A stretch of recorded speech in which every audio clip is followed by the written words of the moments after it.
Istorinės paralelės. Laidą Istorinės paralelės remia Medijų rėmimo fondas. Prie mikrofono Raigardas Musnickas. Šiandien pakalbėsime apie datą, kuri galbūt nepelnytai mažai pabrėžiama mūsų šalies istorijoje. Tai 1991 m. vasario 9 dienos plebiscitas. Neseniai minėjome sausio 13-osios aukų atminimą, netrukus švęsime vasario 16-ąją. Visa tai mūsų kovos už nepriklausomybę poliai. Tai pergalės datos, žyminčios mūsų apsisprendimus ir siekius. Kaip mūsų tauta ėjo į pergalės.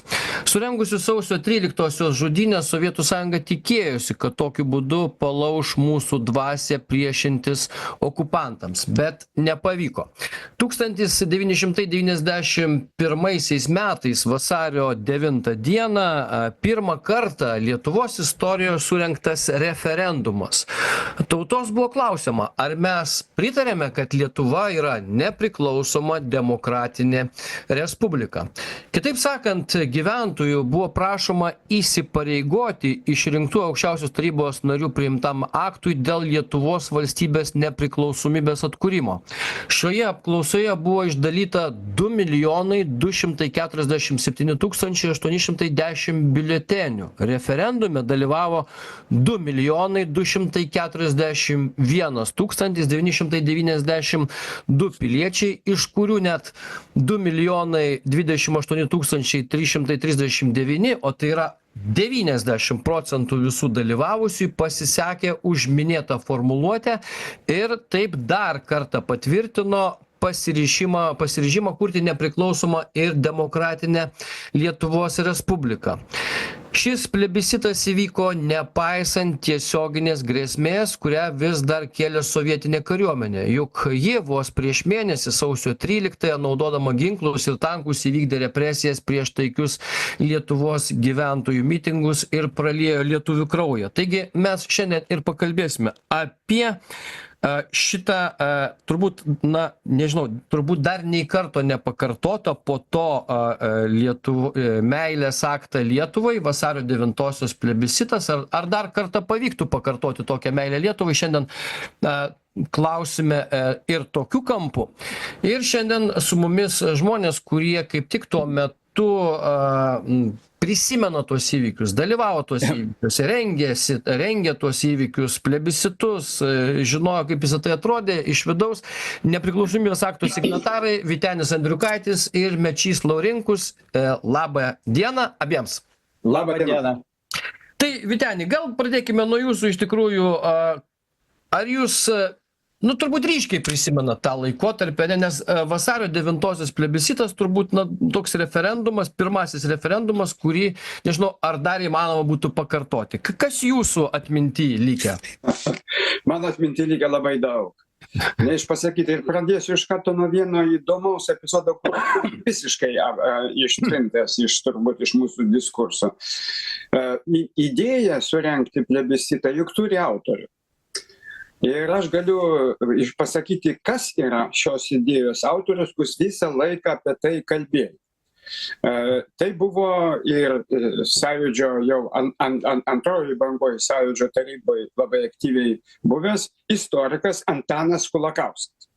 Jis ne vieną kartą kėlė klausimą, kad pasižiūrėkime, vienaip ar kitaip, tiesa reikia prisiminti, kad Gorbačiovas kėlė klausimą apie tai, kad referendumas, čia, kaip sakyt, mes išrinktieji pasisakėm už kovo 11-osios aktą, bet skaičiuojant balsus ir visą kitą, tai vis tik tai, ar tai buvo žmonių valia, Gorbačiovas visą laiką tą kvestionavo. Čia Mečys Laurinkus tikrai galėtų tą dar ir paryškinti, kadangi kaip TSRS liaudies deputatas, jis vis tiek buvo toje aplinkoje arčiau.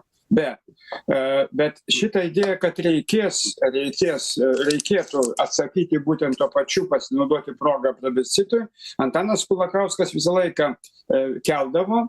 Ir kadangi mes buvom be galo, kaip sakyti, arti susiję su mano kolega istoriku Kulakausku, tai aš visą laiką irgi diskutuodavau, kad galbūt. Ir štai, kada įvyko šitą dramą kaip sakyti, sausio 13-osios. Štai tada pasijuto, kad ta mintis, kad reikalinga dabar duoti atsaką ir kaip tik yra be galo, kaip sakyti, akivaizdus. Ir visai, kaip sakyti, tiem, kuriem keldavo bet kokius klausimus tarptautiniai politikoje ir panašiai, kad šito atveju tikrai toks referendumas būtų būtinas. Ir tada iš Sąjūdžio iniciatyvos, iš Antano Kulakausko pastabos iniciatyvos ir iš mūsų diskusijų, mes visi puikiai atsimename Aukščiausios tarybos diskusijas apie tai, buvo iš tiesų išaugo per kelias savaitės išaugo, galime, kad gal pavadinti tai plebiscitu, nepavadinti referendumu. Žiūrėkit, tai vadinasi plebiscitas, ne referendumas. Taip. Kad būtų. Ir štai tame toj karštoj virtuvėj ir iškyla ir mintis, kad reikėtų pamėginti ne šiaip surengti, bet surengti kaip ir konstitucinę formulę. Tai juk įvyko ne tik plebiscitas, tai yra pirmojo straipsnio, konstitucinio straipsnio fundamentalus patvirtinimas. Fundamentalus. Tai mes, kurie diskutavom apie konstituciją, irgi ten buvo susidūrimų kokią formulę. Aš ir dabar su Karteliu galiu pasakyti, kad nebuvo iki galo aiškiai pasakyta, kad mes būtumėm parlamentinė ir demokratinė, parlamentinė ir socialinė respublika. Bet tik to, dabar nesiplėsim. Ši formuluotė pagaliau buvo, kaip sakyti, apibendrinta Aukščiausioj taryboje ir buvo tokia formulė pasiūlyta. Tai va, tai tos visas diskusijų kontekstas, kodėl atsirado ir šita konstitucinė formuluotė, kodėl tai tapo pirmuoju konstitucijos straipsniu, kodėl tai buvo atsakas ir Maskvai, ir Gorbačiovo, kaip sakyti, visai aplinkai, ir atsakas pasauliui. Ir reakcija į šitą baisią šiurpią sausio 13-osios dramą. Va šitas visas kontekstas, jisai gyvas iki dabar.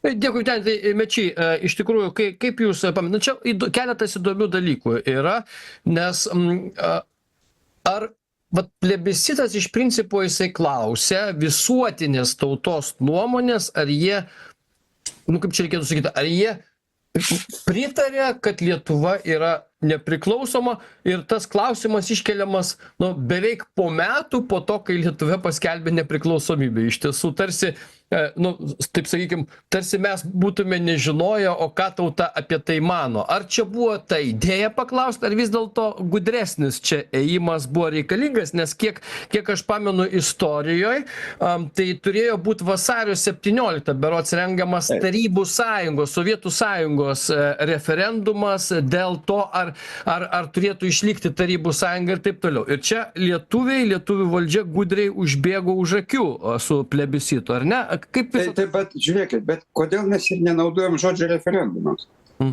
Todėl, kad mes labai aiškiai pasakėm, kad kovo 11 yra lygiai tokios pačios galios kaip referendumas. Todėl ir savoka ne referendumo buvo naudojama, o plebiscito, apklausos.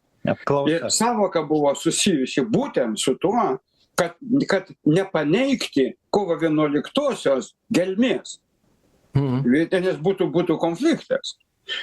Ir kadangi ir antras dalykas buvo pasinaudota dar kartą pasakyti, tai yra apklausa bet kokia, konstitucinė apklausa. Nes šita apklausa buvo pavirto iš karto pirmoji konstitucinių įstatymų. Suprantat? Čia yra be galo svarbu. Ir tai, kad mes kaip ir pratęsėm, nedubliavom ir neatsiklausėm, kad reikia užtvirtinti kovo 11, tai būtų didžiausia klaida. Priešingai. Tai visiškai aiškiai sujungia, kad kovo 11 įvykęs tautos faktas, o antras tai yra konstitucinė tautos apklausa, kai jie apsisprendžia jau dėl valdymo formos. Kad yra demokratinė respublika, ne konstitucinė monarchija. Atsiminkit, juk buvo Urachas toksai, Mindaugas III. Galėjo būti monarchija, bet Ačiū, Vyteni. Mečy, tai pratęskite tada, kaip jūs ten atsimenat visą tą? Tuo metu nelabai visuomenė, aš sakyčiau, tam tikra dalis tikrai nelabai susigaudė, kas tas plebiscitas yra. kuo jis skiriasi nuo referendumo ir panašiai. Aš atsimenu, tuo metu spaudoje, žiniasklaidoje Lietuvos buvo daug aiškinimų. Ir buvo iškviesti ir teisininkai, ir tai aš atsimenu, liktai manau, kad ten buvo vienas ir straipsnis, atrodo, Sinkevičiaus, teisininko garsaus. Tai buvo aiškinimai, buvo reikalingi. Bet tai buvo savotiška tokia prevencija. Maskvoje numatytam irgi plebiscitui, referendumui, maždaug apie TSRS tuo metu likimą. Tai jie tada tą planavo. Ir čia iš karto Lietuvoje tą iš karto užfiksavo ir prasidėjo būtent šitą svarstymai. Vasario 17 Sovietų sąjunga norėjo daryti, praktiškai po savaitės geros, kaip tik. Ir tada, bet aš kiek atsimenu ir kiek esu girdėjęs, kadangi Vytautas Landsbergis lankėsi gruodžio mėnesį, dar lankėsi Vašingtone, atrodo, ir ten jo klausė irgi apie tokią galimybę. Tai nebuvo taip, ir čia įdomus toksai O kokia reakcija buvo? Dabar kas nors pamena, kokia buvo Maskvos reakcija į tai? Įsivaizduokit, vasario 17 planuojama Sovietų sąjungos, reiškia, referendumas dėl Sovietų sąjungos likimo ir staiga lietuviai plebiscite, 90% lietuvių ir aktyvumas panašus, reiškia, pasisako, kad čia jūs Sovietų sąjunga ten kaip norit darykit, bet mes jau esam nepriklausomi ir tą patvirtiname 90% tautos valios sutikimo. Bet aš patikslinti Maskvos reakcijos negaliu, nes tuo metu iš viso ten nebebuvau. Ir nors aš buvau, ta vadinama formaliai, kaip vadinasi, TSRS liaudės deputatų suvažiavimas, bet jau nuo kovo 11 apie praėjusio metų jokio kontakto. Tai nors atskiri personaliniai kontaktai, pavyzdžiui, su Peterburgo ten atstovais, su Sakharovo grupe ir taip toliau. Bet čia atskira tema. Bet dabar tuo metu aš važinėjau, buvau Valstybės saugumo departamento direktorius ir važinėjau po vakarų valstybės ieškodamas kontaktų. Būtent tuo laikotarpiu ir būtent šitame organizavime apklausos, ką reiškia organizavime, kad ten kas nors nebūtų, neįvyktų ir taip toliau, kaip gal pagal institucijos funkcijas. Tai tokiam aktyviam dalyvavime rengiant šitą apklausą ir plebiscitų vadinamų, tai iš esmės man neteko dalyvauti. Bet užtat žinojau tokias reakcijas, buvau Vašingtone irgi tuo metu atitinkamose institucijose. Ir ten buvo klausimas, sako, kaip pas jūs vis dėlto ten reaguos visuomenė ir taip. Sakau, aš manau, kad reaguos 100%, tai čia ką čia kalbėti. Tikrai, čia įdomus prisiminimai, tai iš tikrųjų padarom pertrauką dabar.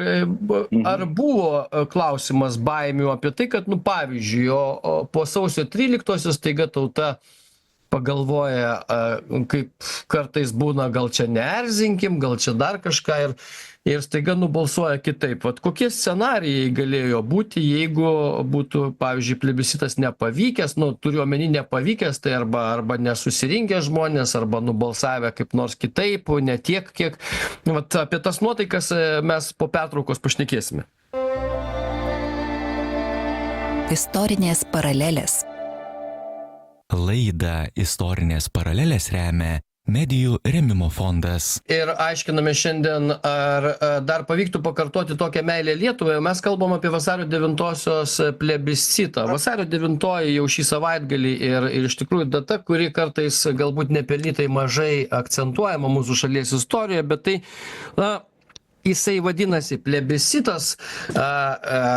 taip matyt juridiškai buvo tuo metu teisingiau pavadinti, nors vis tiek tai turbūt buvo vienas iš pirmųjų ryškiausių tokių tautos apklausos momentų, galbūt net pirmasis referendumas, nors to žodžio čia mes stengiamės nevartoti, tiesiog plebiscitas, bet iš principo ir ko gero tai buvo pats ryškiausias tautos valios pasireiškimas. 90% visų dalyvavusių, nepaisant to, kad prieš tai buvo sausio 13-osios kruviniai įvykiai, neišsigando ir po kelių savaičių nubalsavo už tai, kad Lietuva ir turi būti nepriklausoma demokratinė Lietuvos Respublika, dalyvių skaičius taip pat efektingas, aktyvumas plebiscite buvo didelis. Ir šiandien mes bandome prisiminti šią dieną su mumis nepriklausomybės akto signatarai Vytenis Andriukaitis ir Mečys Laurinkus. Aš prieš pertrauką Vytenį kėliau šitą klausimą pamąstymų apie tai, vis dėlto visą laiką yra rizikos ir žinant, kad tik sausio 13-oji nepavykęs, aišku, noras sovietų užimti valdžios institucijas, kai kurios dalykus, bet kruvinasis toksai bandymas, jisai tam tikrą prasme simbolizavo Sovietų Sąjungos artėjantį galą, bet iš kitos pusės jisai galėjo įvairyti baimės tam tikros, kad, čia, ką žinau, kaip čia bus, gal dar kartą tankai važiuos, gal dar kas nors įvyks ir plebiscitas galėjo įvairiai baigtis. Ar jums atrodė, kad vis dėlto niekaip, kaip baigėsi, 90% žmonių vis tiek ateis, nubalsuos už nepriklausomybę? Kokios tada nuotaikos buvo? Raigardai, truputį dar keli akcentai. Šis plebiscitas turi būti išskirtas iš dviejų didžiųjų renginių. Tai Baltijos kelio, kur irgi iš Lietuvos pusės dalyvavo beveik 2 milijonai žmonių. Kaip sakyti, žinant, kiek žmonių buvo ne tik patiem keli, kiek neatvažiavo, kiek stovėjo kitose šalutiniuose keliuose, bet tai buvo milžiniškas pirma manifestacija. Antra, tai parašų rinkimas dėl Sovietų armijos išvedimo. Konkrečių parašų. Tai yra su asmens paso duomenimis, su konkrečiu pasirašymu žmogaus. Plebiscite vis tiek, kaip sakyti, anonimiškai atėjai, paėmė lapuką ir nieks nežino, kaip tu ten balsavai. Taip? O čia nebijotas parašyti savo paso numerį, savo adresą, savo pavardę pasirašyti dėl TSRS kariuomenės išvedimo. Tai buvo didysis antrasis, visiškai milžiniškas reiškinys. Parašų rinkimas buvo kur kas sudėtingesnis negu kaip sakyti, paskelbta diena plebiscito. Čia reikėjo be galo daug ir žinoma, kad tai dar buvo iki kovo 11-osios. Tai Baltijos kelias, parašų rinkimas, 2 didieji dalykai. Jeigu mes tą išleisim iš akių, tai suprasim, kad liktai nebuvo žmonėse konsoliduotos valios. Buvo jinai. Ir jinai sausio 13 dar labiau pasirodė. Nes sausio 13 žmonės absoliučiai baimės tai nebuvo. Viso ko ten, kaip sakyti, atskirai. Bet pažiūrėk, koks buvo didžiulis per visą Lietuvą. Čia ne tik Vilnius, ne tik tai Bokštas, ne tik tai radijo televizijos komitetas ir ne tik aukščiausia taryba. Tai yra ir Kaunas, tai yra Marijampolė, tai yra Telšiai, tai yra Šiauliai. Visuose miestuose buvo didžiausios žmonių susibūrimai, Klaipėdai, kur tik nori. Mūsų atveju plebiscitom, mes aukščiausiai taryboje tada mes kaip ir, štabą tokį turėjome, mesgi važinėjom po to susitikimų su žmonėmis, nes problema buvo kokia, buvo be galo šalta, buvo sunku organizuoti, buvo blokada, buvo, trūkumas šildymo, griuvo ekonomika. Tai šitai kėlė problemų, kad žmonės gali neiti. Aktyvumas galėjo būti problema, ne ryžtas žmonių, bet, tarkim, ateis 7-80% ir panašiai. Tai čia, bet kita buvo problema dar, vis tik atminkim, kad kolaborantai, tai yra LKP, TSKP, Burokevičiaus ir visi, kurie tuo metu priklausė tai partijai. Visi iki vieno. Tai va tie yra kolaborantai mūsų epochos. O 90% atėjusių žmonių, kaip čia tie, kurie šiandien bando apkaltinti tos visus komunistus, komjaunuolius kaip kolaborantus, čia tą etiketę mėto į kairę ir į dešinę. Tai 90% žmonių atėjo, įsivaizduojat, kokia didžiulė, tai visi, nesvarbu, kas buvo, ar profsąjungos lyderių, ar kompartijos sekretorium, ar disidentų. Bet labiausiai buvo bijota, kad gali įvykti kliūčių ten, kur dar LKP, TSKP ir sovietinės kariuomenės ir tie apie 40 000 tuo metu skaičiavo Burakevičinė partija, bet čia daugiausiai didelė dalis buvo karininkų, rusakalbių ir taip toliau. Buvo bijota Visagine, buvo bijota Šalčininkose, buvo bijota kažkiek tai Klaipėdai. Bet šitokios baimės dar buvo, kad ten kažkaip kliudys ar net. O visur kitur mes važiavome į susitikimus su žmonėm. Tai įsivaizduokit, man ir dabar stovi tas, neišpasakytai, toks, įspūdingas vaizdas. Mes jau nuvažiavome prie Ukmergės į Želvą. Želvoje susirinko ten kultūros namuose, šalta, visi su kailiniais, su paltais, su kepurėm. Ir mes ten 5 deputatai ten bandam, o vienas senukas atsisakė, nevažinėkit iš čia, sakė. Ir dar pasakė, mes girdėjom tas jūsų diskusijas, tai tauta išgėrusi ar pragerta. Ten buvo tokios diskusijos. Tai mes jums pasakysim aiškiai, nei mes išgėrę, nei pragerti, ramiai. Mes ateisim ir nubalsuosim. Mes žinome, važiuokite į tarybą, spręskite savo reikalus. Bet šitokių epizodų buvo pilna. Dėkui, Vyteni, už prisiminimus. Padarom trumpą pertrauką, dabar naujausios žinios, po pertraukos pratęsime. Istorinės paralelės. Laidą Istorinės paralelės remia Medijų rėmimo fondas. Vasario 9 plebiscitas. Ar dar pavyktų pakartoti tokią meilę Lietuvą? Apie tai šiandien šnekamės, nes kalbame apie datą. Tai 1991 m. vasario 9 dienos plebiscitas. Jame rekordiškai daug žmonių, 90% visų dalyvavusių, o dalyvavo irgi panašus procentas, aktyvumas buvo didelis, pasisakė už tai, kad Lietuva yra nepriklausoma demokratinė Lietuvos Respublika, ir čia pasisakė po to, kai įvyko sausio 13-osios įvykiai, kai buvo sukeltos kainos, kai iš tikrųjų buvo problemų su ekonomika, blokados įvairios, taip toliau, daug dalykų, kurie galėjo išgąsdinti visuomenę, kaip čia mes toliau gyvensime, ar čia Lietuva, taip toliau. Bet nepaisant visų sunkumų, lietuviai atėjo, lietuviai nubalsavo, 90% pasakė, kad taip, mes pritarėm ir nuo to nesitrauksim. Panašus procentas buvo balsuojant dėl ES, stojimo Lietuvos ES referendume, bet aktyvumas ten buvo mažesnis. Tik tai 63% nubalsavo panašiai ir dėl ES referendumas vyko 2 dienas. O čia įvyko per 1 dieną toks skaičius, tai užtat mes tą datą bandome paryškinti, išryškinti ir kažkaip įsiriekti į mūsų atmintį. Data svarbi, tai įrodo mūsų apsisprendimus kelyje į laisvę ir nepriklausomybę. Taigi, nepriklausomybės akto signatarai Vytenis Andriukaitis ir Mečys Laurinkus apie šią datą šnekamės. Mečiai, vis dėlto, nežinau, toks įdomus klausimas turbūt, nepaisant to, kad po sausio 13-osios sovietų armija buvo užėmusi nemažai objektų, patruliavo gatvėse kareiviai, Gorbačiovas ten irgi jau matyt buvo atsibūdęs. Ir klausimas, kaip vis dėlto nesutrukdė šitam plebiscitui sovietai, kaip jie nesužlugdė, nesugadino šito reikalo vis. Matot,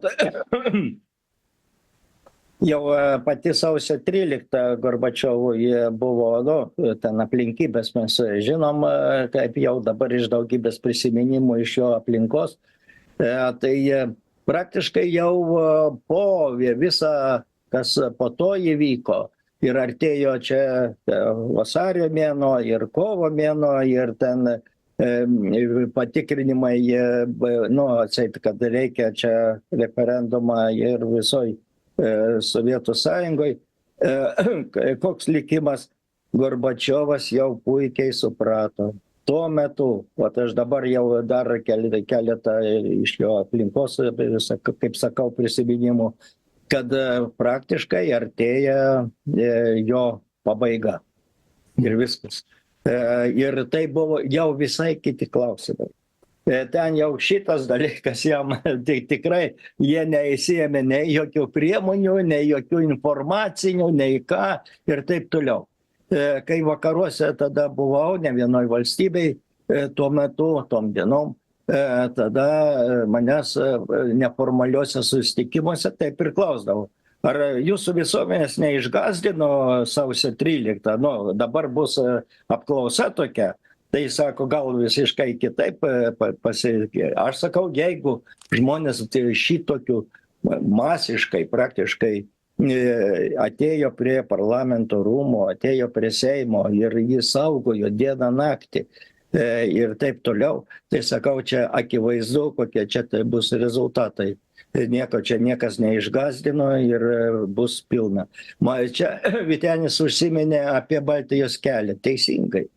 Aš irgi norėjau jį paminėti. Baltijos kelią, taip, teisingai, tai yra taškas.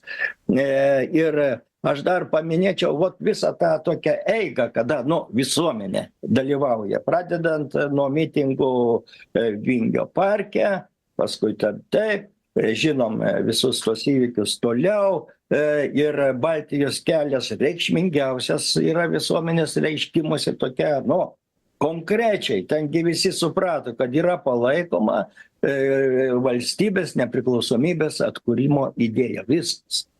Tai ir šitas, būtent plebiscitas yra kaip vienas iš būtent tokių taškų. Ir savaime suprantama. Aišku, pritarčiau ir kad parašų rinkimas dėl kariuomenės išvedimo taip pat. Tai kur dalyvauja čia mūsų visuomenė. Tokiam, sakykime, pozicijos ir palaikymo ir, ne tik tai čia, kad nuomonė. Ko gero dėl to, kad buvo tie sausio įvykiai, šita drama, praktiškai žudynės, perversmas, tai iš esmės tuo metu reikėjo vis dėlto tokios apklausos reikėjo. Labai gerai. Ir kad buvo staiga imtasi ir tai padaryta. Ir iš karto užtvirtino. Sinkevičius dar 2016 metais, jis dar čia patikslino, beje, teisininkas Sinkevičius. Tai kad buvo po plebiscito, kada paskelbti rezultatai, buvo priimtas įstatymas Lietuvos valstybės. Toks buvo įstatymas. Paskui buvo paaiškinimas, kad jeigu norint atšaukti ten ką nors, tai taip, reikia 3/4 balsų. Tai tada Konstitucinis teismas vėliau Lietuvoje konkrečiai pareiškė, kad ir tais 3/4, jeigu ten kažkas kažką besugalvotų, nieko pakeisti jau nebegalim. Praktiškai tai yra viskas amžina. Tai, toks įdomus dalykas. Įdomus dalykas. Šiek tiek norėčiau, kodėl mes kalbame tai? Nes tai todėl nėra, aš noriu pasakyti, kad jau tokio plebiscito nebebus. Tai kaip tik prie to aš bandau prieiti, gal ir bus, bet iš esmės, kas vyksta dabar, šiomis dienomis bandoma, sakykime, vėlgi siūlyti apie tai, kad reikėtų mažinti referendumo kartelę nuo 300 000 parašų ir ten, nežinau, iki kiek leisti, iki 150 ar 100 000. Tie bandymai yra ir tai kitais klausimais. Jo, ir tai iliustruoja tam tikrą prasme, kad mes, kaip sakyt, jau nebesurinktume nei tiek parašų, kiek ten už kariuomenės išvedimo pasira, nei kitų dalykų. Ką visą tai reiškia? Ar antraštė tokia ir yra mūsų laidos, ar pavyktų pakartoti tokią meilę Lietuvai, sakykime, ir kokiais klausimais? Kaip jums atrodo? Kokiu atveju? Aš galiu pasakyti, kad visų pirma, nepamirškim, kad ta karta, kurie atėjo balsuoti plebiscito dieną, vasario 9, tos kartos vat jau 2 atstovai signatarai virš 70 metų. Aš nežinau, Mečy, ar tu esi tam klube, bet aš jau esu tam. Nu, kur jau nebūsi jau. Yra balsų, kur sako, ar ne per ilgai. Gerai.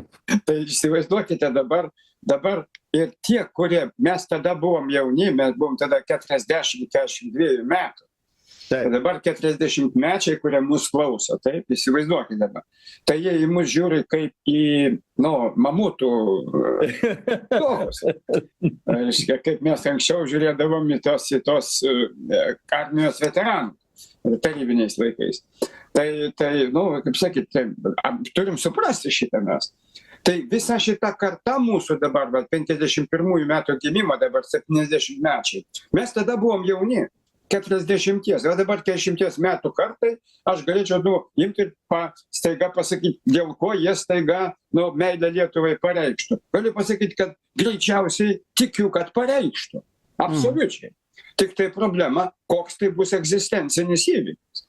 Nes tada tai buvo ištisi egzistencinių įvykių metai. Nuo Baltijos kelio, nuo parašų rinkimo dėl armijos išvedimo, nuo kovo 11-osios, nuo sausio 13-osios ir plebiscito 9-osios vasario. Tai yra vienas procesas, bet tai buvo egzistencinis procesas mūsų tai kartai, kuri tada buvo 70 metė, taip? Mano, šiuo atveju, mano tėvų kartą, taip, arba ir mums, kurie buvo tada 40-mečiai, neišleiskim šito iš akių. Tai dabar mūsų klausosi 40-mečiai arba 20-mečiai, jų absoliučiai kitokia ta vadinama visuomeninė sąmonė, visuomeninė būtis. Bet gilieji jausmai tėvynės Lietuvos, žiūrėkit, kaip tai bebūtų, krepšinėje Lietuva skanduoja. Taip? Kur bebūtum, ten atsiranda tokie emociniai dalykai, kurie apjungia visą. Tai jeigu iškiltų tokios galingos emocinės bangos, absoliučiai rezultatai būtų to, kaip sakyti, tikiu, kad jau būtų tokie patys. Bet dabar niekasgi kam čia dabar labai jau taip svarbiai parūpo ta dviguba pilietybė. Yra 30%, kuriems rūpi. 30%, kurie galvoja, galbūt ir gerai. Ir nei parašų surinksi, nei referendumų. Todėl, kad tai nėra net nepalyginami dalykai. Ten buvo iš tiesų egzistencinis mūsų visos, kaip sakyti, tautos suvoktas egzistencinis sugrįžimas į suverenitetą. Sugrįžimas į suverenitetą tautos. Tai įsivaizduokit, jie visi šitie žmonės buvo konstituanta. Tai buvo, kaip sakyti, kiekvienas žmogus buvo konstituanta. Ir čia niekaip kitaip negali paaiškinti. Čia ne tik, kad mes ten signatarai 141. Aš savo procesas buvo apėmęs, visa tauta buvo signataras. Bet į tokio fenomeno nebuvo nei 18 metais. Ir to nebuvo 39 metais. Vadinasi, yra tam tikri, istorija turi savo tėkmę. Jinai teka, jinai turi savo visuomeninę būtį. Ir to visuomeninė būti yra savi stimulai, tai pasakyti, kaip bus ateity, bet netikiu, kad jeigu iškiltų tokie egzistenciniai klausimai, staiga nebūtų tos meilės. O koks galėtų būti tas egzistencinis klausimas žvelgiant? Vis tiek mes tarsi dabar esam, matome, kas vyksta Europoje su to, reiškia, su karu Ukrainoje ir taip toliau, ir tarsi visą laiką pavojus nepriklausomybei tam tikra prasme yra, bet ar čia, pavyzdžiui, kažkaip, per ką galėtų ta tautos valia pasireikšti tokia galinga, nes kai mes svarstom, pavyzdžiui, ten gynybos mokesčius, dar kažkokius dalykus ir visa kita, tai matome, kad yra labai daug, kurie sako, gal čia nereikia, gal čia neskubam, gal čia palaukim kažkokius dalykus, ir tu supranti, kad net tokių klausimų labai daug išsiskiria nuomonių, ir ar čia gal dar nėra tas egzistencinis klausimas, štai kur įdomiausia. Aš negaliu atsakyti, kas čia gali atsakyti, kuris egzistencinis klausimas. Galiu atsakyti, kad į tą gali atsakyti tik pati istorijos tėkmė, tautos istorijos tėkmė. Ir jeigu toj tėkmė iškils tai, kad tokie jausmai, kokie buvo 89-91 metais, tai akivaizdu, kad bus tas pats. Bet vis tiek dabar, pažiūrėkit, vienaip ar kitaip mes tai visi suvokiame, kad mes glūdime savo tautos mokykloj, istorijoje, vadovėliuose, kalboj, poezijoje, muzikoje, sporte. Nu vis tiek visur yra tas jausmas Lietuva. Tai kol kas visi supranta, kad tam jausmui nėra tokios, kaip sakyt, grėsmės, kokia ir tokio šanso, kaip tas buvo kaip šansas. Ten ne apie grėsmę reikia kalbėti, buvo milžiniškas šansas po Gorbačiovo perestroikos. Milžiniškas šansas. Tai iš tiesų buvo optimizmo, pavasario ir didžiulio šanso, kad reikia išsiveržti į suverenitetą, į savo tautos suverenumą, ir savo tautos stuburą sukurti. Tai buvo didelis šansas. Ir dabar aš manau, kad jeigu kas įvyktų, tai būtų. Netikiu. Negaliu, aš net nesvarstau to klausimą. Akivaizdu, kad nėra dabar tokių būtinųjų stimulų. Pavyzdžiui, ką be paimsi, mokesčius, gynybos mokesčius. Aš turiu kitokią nuomonę. Ir logiška. Aš turiu argumentus. Raigardas kitokia, Mečys kitokia nuomonė. Mes argumentus turime. Ir mes svarstame sėdėdami. Bet 21 sausis tai buvo visai kas kita, ne? Nieks nesvarstė. Reikėjo būti, reikia atsistoti, būti, stovėti, išstovėti. Tai va tokia ir plebiscitas buvo tas pats. Kai Mečys sako, gal, kad nebepakartosim tokio referendumo, tai gal tam tikrą prasme tai nėra blogai, nes, tarsi jūs gal ir sakot, ar nežinau, kažkur pasąmoniai, kad gal ne, duok Dieve, kad nebūtų tokių sąlygų, kur mums reikėtų pakartoti žūtbūt, sakykime, ar ne, to referendumo, ten, nežinau, rodiklius tokius, nes čia yra, vis tiek streso sąlygomis. Praėjo jau 2 kartos nuo to vasario 9-osios mūsų minimos. Ir, jeigu karta yra 15 metų, taip. Tai aišku, kad visuomenė dabar yra kitokia. Visai kita, kitokio visai būklė.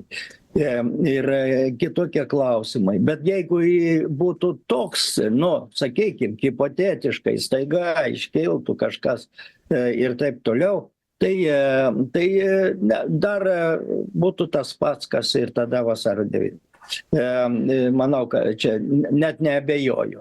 Bet, o dabar ką čia numatysi, kas ten gali būti po 10 kartos? Bet jūs tikite sąmoningumo lygiu. Sąmoningumo lygis nepakitęs yra žmonių, kaip jums atrodo? Ne, viskas. Čia buvo teisingai paminėtas vienas aspektas, būtent visuomeninis procesas, visuomeninis gyvenimas, istorinis procesas, jis iš tikrųjų yra kitaip. Nėra taip, kad yra tokie dalykai, kada jie formuojasi tokiuose procesuose, jie neišnyksta. Vat įdomu, kokiu būdu tai neišnyksta, čia kitas klausimas. Per genetiką persiduoda? Ne per genetiką, čia yra įdomus dalykas, bet taip vyksta, iš tikrųjų taip vyksta. Yra dvasinė tėkmė. Jo, yra,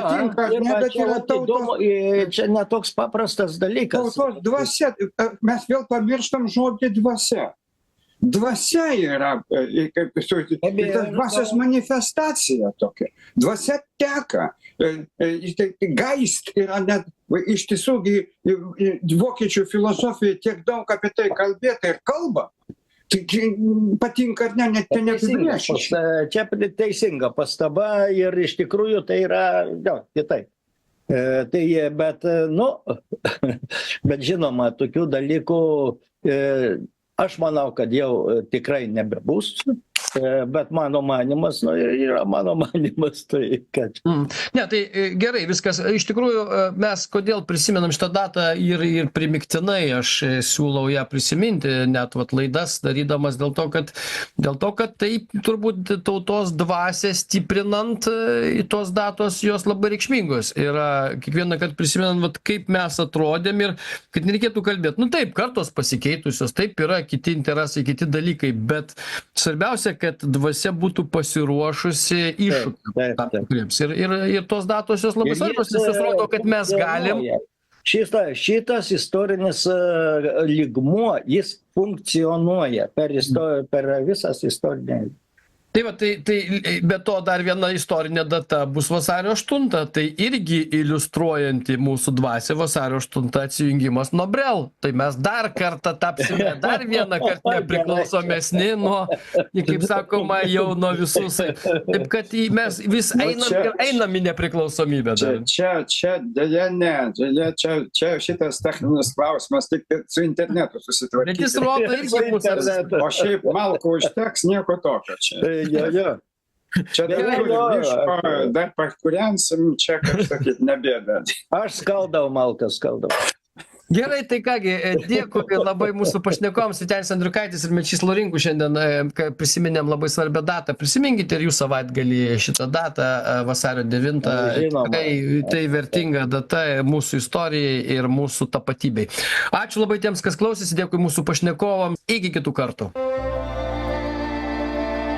Istorinės paralelės. Laidą Istorinės paralelės remia Medijų rėmimo fondas.